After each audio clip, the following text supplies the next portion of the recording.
હું કે ભાઈ મોજમાં તો હવા પર જઈને આપણે જઈએ ધાબા ઉપર કમ્પ્યુટર પર કે હવામાં કમ્પ્યુટર પર બેહવું પડે થોડું મગજ ફ્રેશ થઈ જાય ને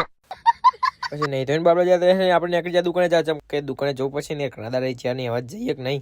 પછી આપણે દુકાને આવ્યા ને ભાઈ નવા મિલવાના હતા આપણે એને કોમ એટલે આપણે દુકાને બેવું પડશે ભાઈ તો પણ હજુ ઘરાકી મૂંચા આવતા નહીં પછી પાછા દુકાને ગાડી નીકળી જાય આપણે ઘરે જાય છે કે ઘરે કોઈ કોમ જિંદગી કદી શાંતિ જ નહીં બોલો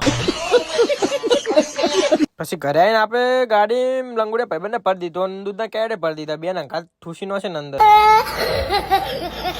લંગોડે ભાઈબંધ છે મારે લાગે તમને હવે ખબર પડી ને ચમ કે દૂધના કેડ ઉપર હતા જો ખાલી છે ઉપર લાગણ બાકી ઉપાતે પોતે વિક્રમ જેવો મને કેડ ઉપડાય તો જપ નહીં મારા આરામ જોજી હજુ કાકડ્યો કાઢતું શિખર मैं बाबा टिल्लू नाम मेरा बाबा टिल्लू પછી હી આવી જાય ભાઈ મફતી સોડા પીએ છે મફતી એટલે એરો પીવડાવ હું તો પૈસા કાઢતો નહીં તમને ખબર જ છે મફતી સોડા પીવા તો પહેલા જ હતા તમે લાઈક ફોલો કરતો છે મળી તમને આગલા બ્લોગમાં